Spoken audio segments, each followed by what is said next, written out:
Welcome back, everyone, to the Nobody Studios Culture Livestream Show. I'm thrilled to have all of you join us today as we explore this intersection of technology, of leadership, and human connection. My name is Sejal Thakkar, and I'm the Chief Culture Officer at Nobody Studios. We're a global venture studio with the mission of building 100 companies in 5 years. And so today we have a truly inspiring guest, Brian Kelly. I've been a huge fan of Brian's work for a few years and his support to the studio, to our journey. He's an investor in the studio. He's going to be speaking at some of our upcoming events in the studio. And I hope that he's going to be doing a lot more with us from a culture perspective. So welcome to the show, Brian. Oh, thanks so much for the kind introduction and for inviting me to be with you today, Sejal.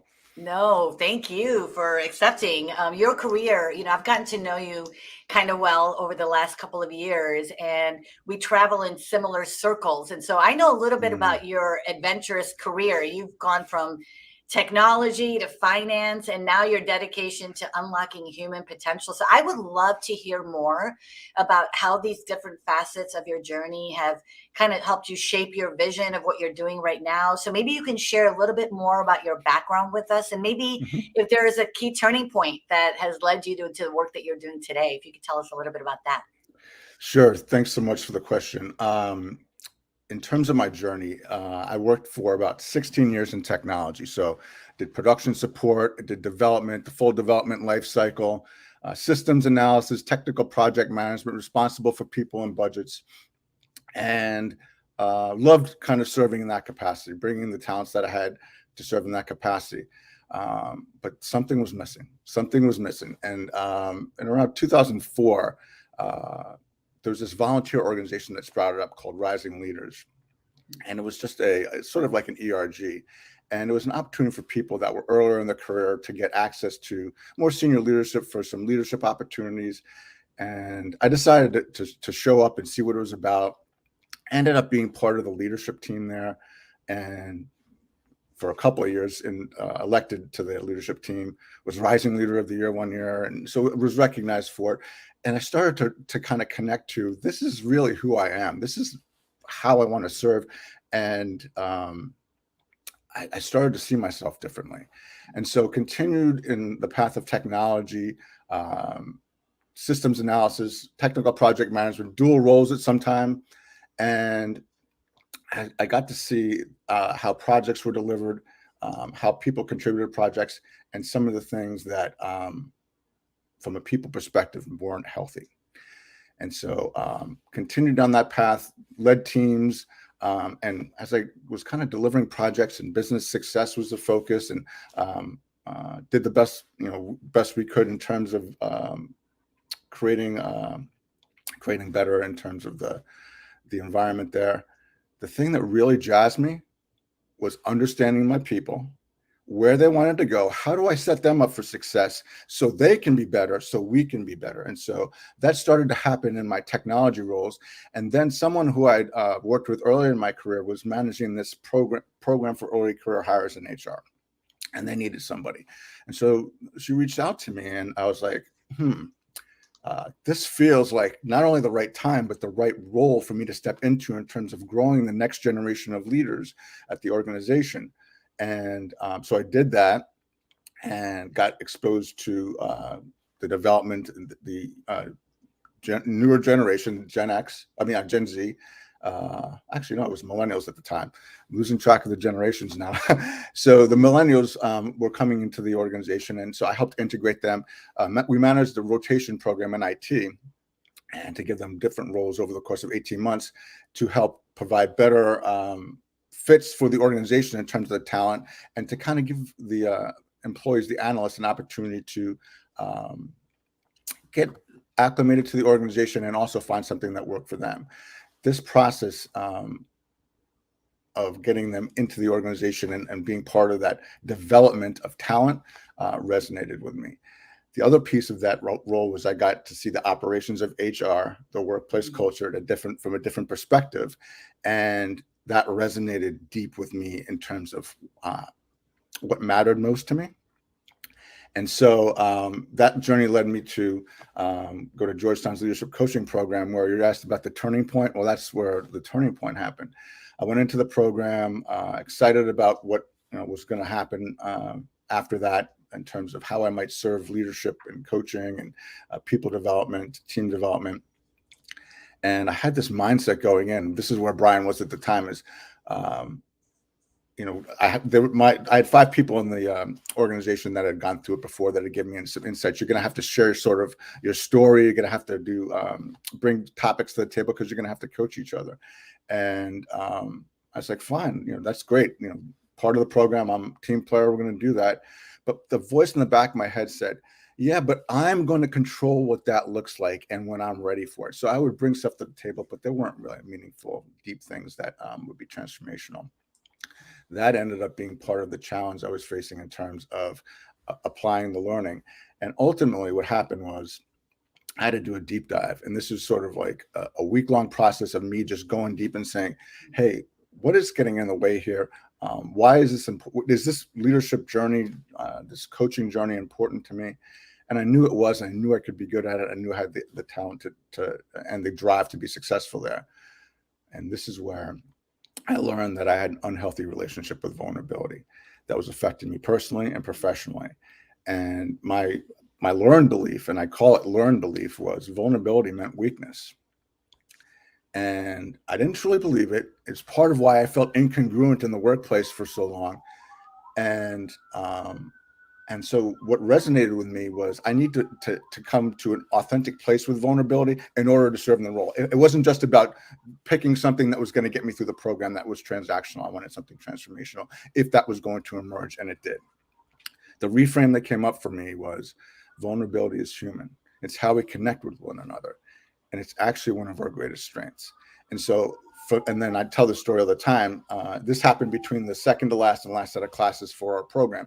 I went back for the first day of programs for the last set of classes, went up the elevator to the second floor, and between the elevator, getting off the elevator and the room, 2 classmates stopped me separately and said exactly the same thing. They said, "You look lighter." And they weren't talking about my weight. They could see the manifestation. And what was important about that was not so much the validation, but the congruence of who I was and how other people were seeing me.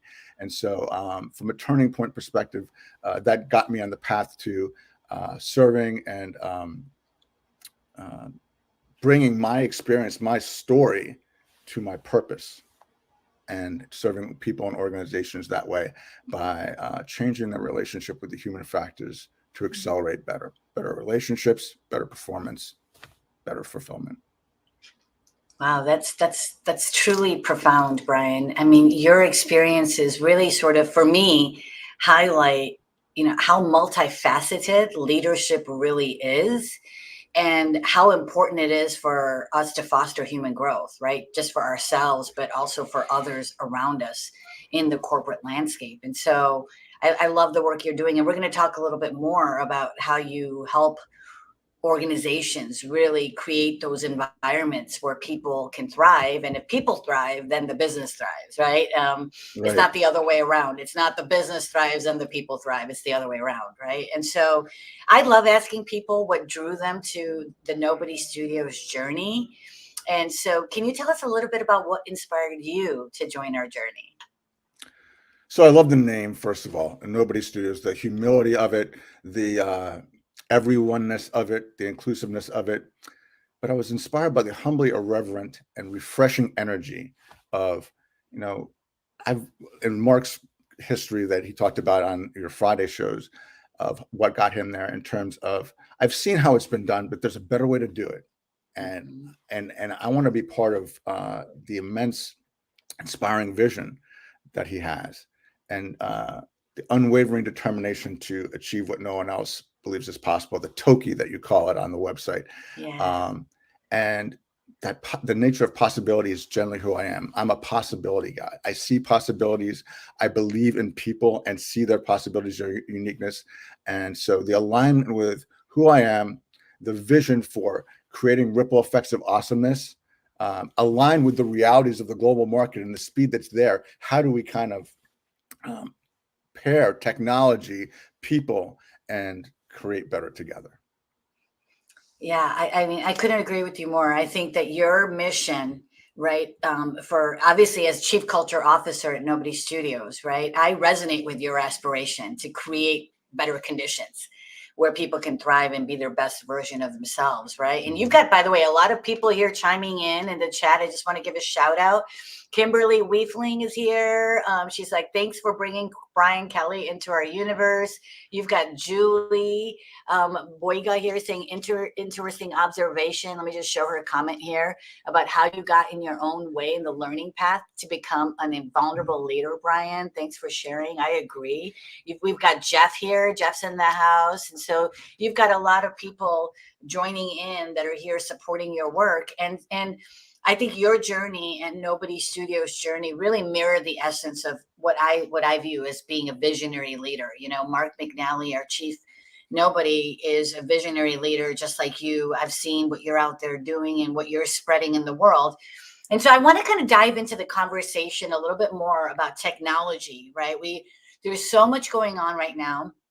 And oftentimes we see technology as being, you know, as advancing at the expense of human connection, right? And it seems like technology is really shaping a lot of our lives. It's only going to get more and more as people get to use the technology and learn all the different technology. And I look at it as the challenge really is how do we leverage technology in ways that enhance our human potential rather than erode away at our human connection. So, can you share some insights on how leaders can harness technology to amplify their human centered leadership approach?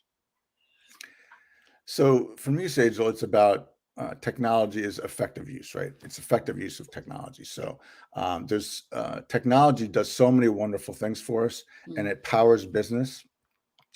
But the way we use it, we can make it either something that erodes connection or creates connection. That's right. So there's a difference between like connectivity, right? So the internet technologies enable us to connect with one another globally 24/7, right? But that's accessibility. That's not really connection. The connection piece happens when we connect hearts, right? And so the connection piece is, and it can happen virtually, but it's about how you're showing up and how you're being, right? And so how can you fully leverage technology even in today's world to connect with people if how you're being doesn't have self-awareness that enables you to be better and to kind of see yourself in a way that you're comfortable in your own skin, and that you're inviting people to be themselves, bring themselves. You're curious about what makes people truly tick and how that can contribute to creating better. And so technology, in terms of human potential, it's a reflection of human potential because humans are creating the technology, right? And so it's this whole notion of technology versus human is sort of counter to how I think about it. It's technology and human, and how can the integration of technology and human invite us to see differently and change our mindset about technology. So take AI, for instance, right? There's concern over what AI will do in terms of replacing human jobs.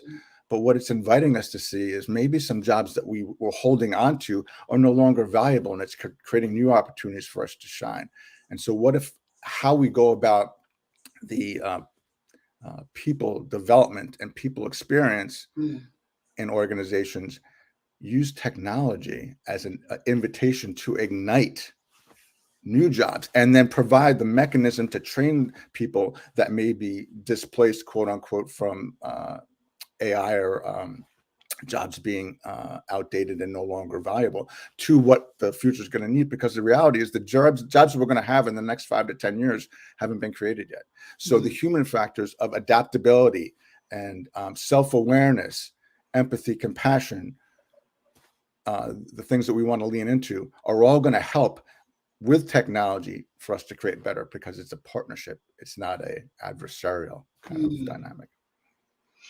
Yeah, no, you make so many good points there. I mean, we can spend just an hour dissecting everything that you've said, you know, and I agree. I think at Nobody Studios, if I just talk about what we're doing there, I've seen leaders embracing technology, not as a replacement for human interaction, but a tool to enhance it, right? So we've got technology has helped us, as you know, we've got people all over, right? We're global and all over the world. And so that's helped us bridge those gaps of distance to bring us closer despite the physical distance, right? And so we use collaboration platforms, virtual collaboration platforms that allow our teams, because a lot of our global teams haven't even met each other.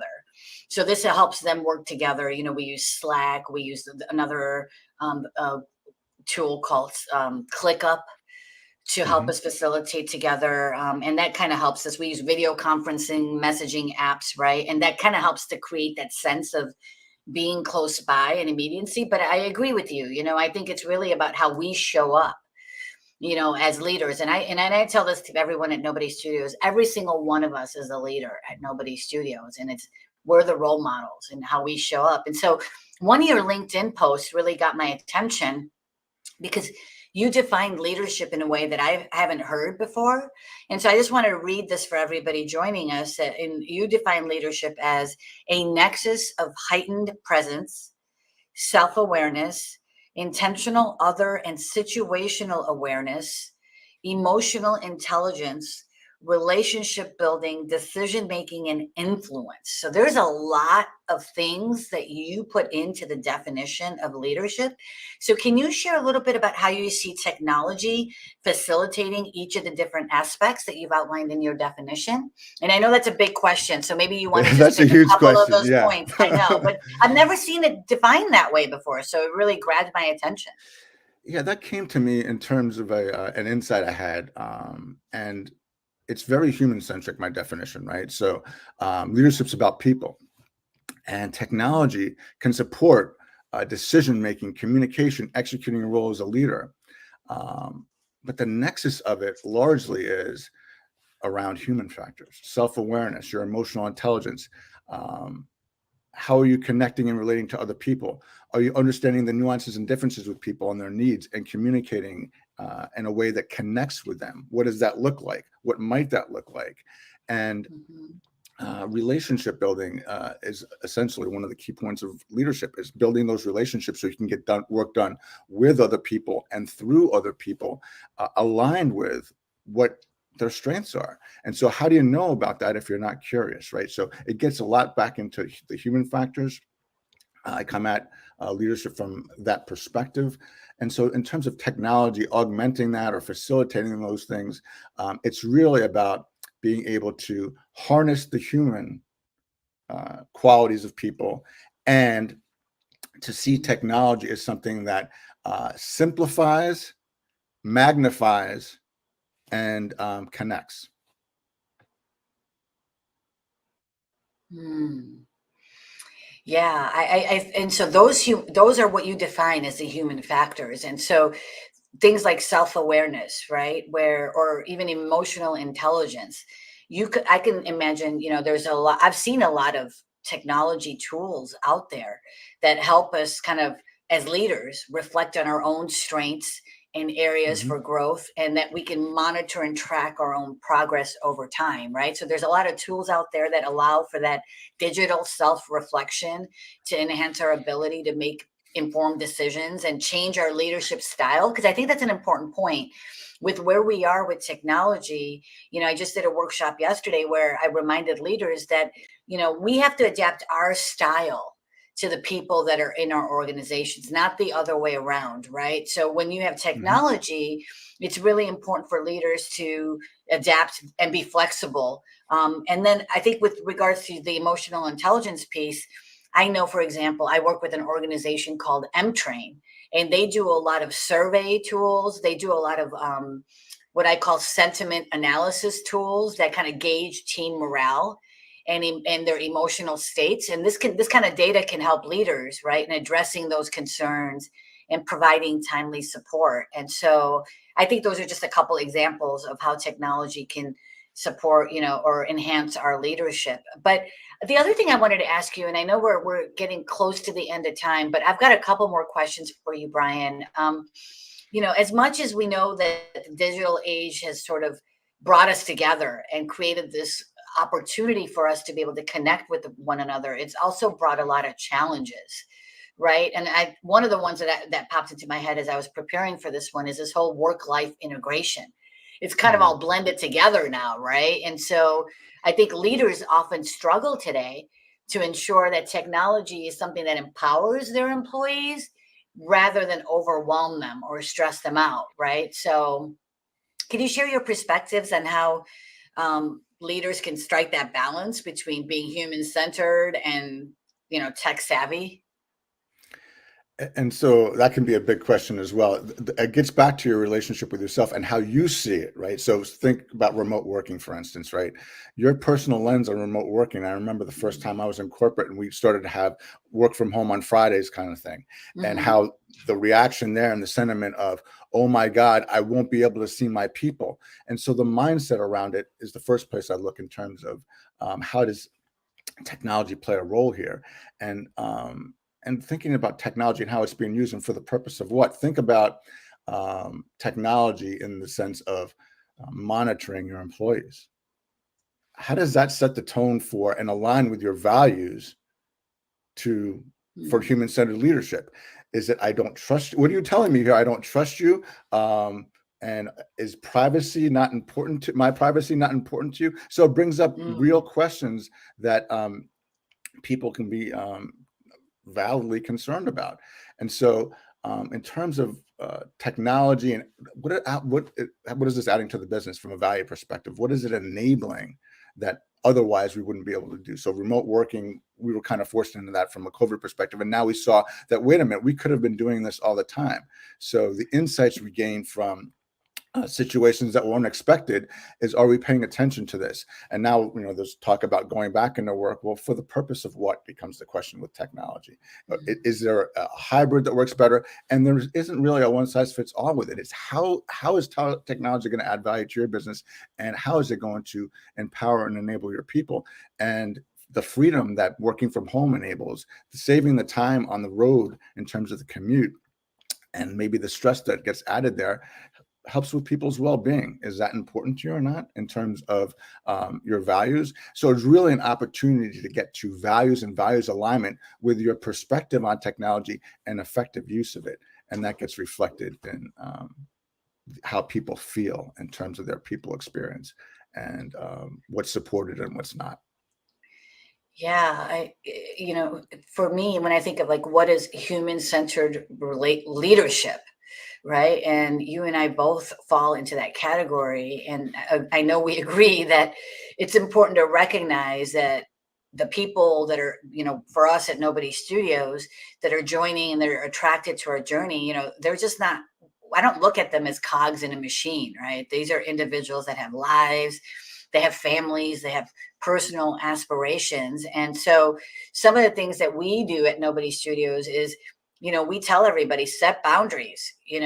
We even have like under our email, we have like a disclaimer that, we all work at different times. Like I'll shoot off emails at 1 a.m. because that's the time I have when my son's asleep and I'm knocking out my emails or getting caught up. And it says right in there, don't feel obligated to respond, right? So we encourage leaders to set what we call tech-free zones, during family time. Like when my son's with me, I switch off notifications during dinner or quality time with my loved ones. And then this sends a powerful message to everybody else that, look, my family, my son, and my personal well-being come first, and that's something we talk about very openly. The other thing we do at Nobody Studios is, something that, I put on my calendar, focus hours. That's like my time. It's time that I know that I need to recharge. And I encourage other leaders at the studio to dedicate time, on their calendar where they're recharging, they're getting away from technology, they're taking time to go for their walks, and it's during those times where it's like no meetings allowed, no communications minimized, and this way people can focus on themselves, right? Because you're right, it is up to the person to put themselves first and really to draw those boundaries, and all we can do is empower them and create a space where it's safe to be able to do that, right? So And is there that's anything and else you want to add on that one? Yeah, and so it's about healthy boundaries, right? And you're getting to practices and habits, right? And that's getting to the human factors of what practice and self-care habits, taking a walk, for instance, blocking off time in your calendar. Those are practices. Those are something that everybody can do if they're intentional about it. So it's that radical intentionality of Yeah. serving yourself and filling your cup so you can be a better service to yourself and others. And so important in terms of taking and using technology in a way that serves you so that you can serve your role, your customers, your business. And it's really about sometimes needing to disconnect so you can recharge and then come back even more energized to focus. Because this notion that we're robotic and we can kind of, just work 24/7 and we're going to be fine, and there's no impact to our well-being and our health, has been proven wrong, right? So we see all the talk Absolutely. about mental health, mental wellness, and burnout. And so our relationship with technology is very important. So that's where emails late at night, if you have the disclaimer, like I've seen them from you because I've gotten emails from you and I see the disclaimer, I'm like, but that's what's been missing, right? It's just the notion of the expectation is not for a response. It's this is what I need some response from you, but it doesn't have to be at 3 o'clock in the morning. But then that is how many of our cultures have that mentality of their managers doing it. Oh, I feel compelled to have to respond because there's no expectation setting in the email. It's just, this is what time of day work for me. And think about working like Nobody Studios does globally, even just on different time zones, right? The nature of your business is going to necessitate that kind of a practice, right? And so the fact that Nobody Studios is modeling that and showing how global business can be done effectively and smartly is awesome. Thank Ripples of you, awesomeness, Brian. right? And I mean, I love the work that you're doing. And I love how you define the human factors. And I think that's such an important thing. I've learned so much from you today. And I have one last question for you is, how would you like to? I know you've been a supporter of our studio. You're very visibly supporting us on social media. You've always sort Mhm. of, been making introductions, making noise on the new companies that we're building, etc. But how else would you like to bring your superpower? Tell us what your superpower is that you want to bring into our studio. And from my perspective, how can you help us take our culture to the next level, especially as we scale? So Sejal, what I see is I'm a human potential optimizer. So human potential optimization along technology to create the Nobody Studios, the conditions for Nobody Studios and their stakeholders to thrive. And so it's what are you noticing that is missing from a healthy, thriving, growing culture? And so growing people's relationship with human factors, the ones that are accelerating their growth and those that may be getting in the way of their growth. It's growing their relationships, right? So if we're going to be connected to people globally, different time zones, different backgrounds, how are our communication skills enabling success versus what do we need to be aware of with different cultures and have that awareness of others to enable success, right? And then it's fulfillment. It's paying attention to not just what I'm good at, but what gives me fulfillment, and how does that enable to me to have the energy, the passion, the drive to bring even more of what makes me brilliant to creating success together. Wow. And so that's what I envision roles, and I love to, and I look forward to exploring what that looks like, because culture, I call it people experience, is sort of the playground for better, right? It's how do we attract, and we talk about belonging, and I have this notion that we've got diversity wrong necessarily. We've had it backwards, that diversity becomes the outcome of creating the conditions for belonging, inclusion, and equity. Mhm. And then diversity and realizing the true power of diversity becomes the win. And that's where I think so many of Mm. us are missing, that the power of diversity, which is innovation, the diversity of thought, the diversity of experience, the new ideas, the feeling like you can bring your ideas because I belong, versus suppression, which was part of my story. So what happens when suppression becomes self-expression? How do we get to better? Mm. Wow, I am truly humbled to have had you join us. You've got a lot of fans. Anthony Hall's in the house. Tim Kelly said fantastic insights, Brian. Tracy Borison's here. Hey, Tracy, thanks for joining us. And then I love this quote by my good friend Taher Sadr. He just put this in here, quote from Simon Sinek. that he thinks sums up what leadership be. And I love a leadership should be, and I love this definition too. Leadership is not about being in charge. Leadership is about taking care of those in your charge, right? And I absolutely love that. And you summed that Love up that. really well, Brian.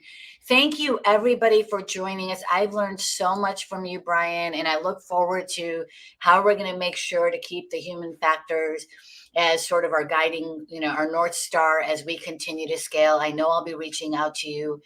Thank you again on behalf of our leadership team at Nobody Studios for supporting us and continuing to support us. For everybody that's been listening, if you like what you've heard and you want to learn more about what we're doing, check out our website, nobodystudios.com.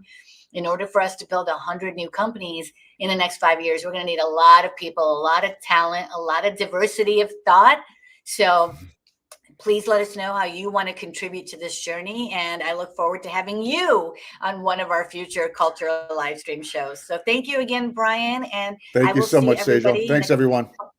Bye, everybody. I'll see everybody in a couple of weeks. Bye.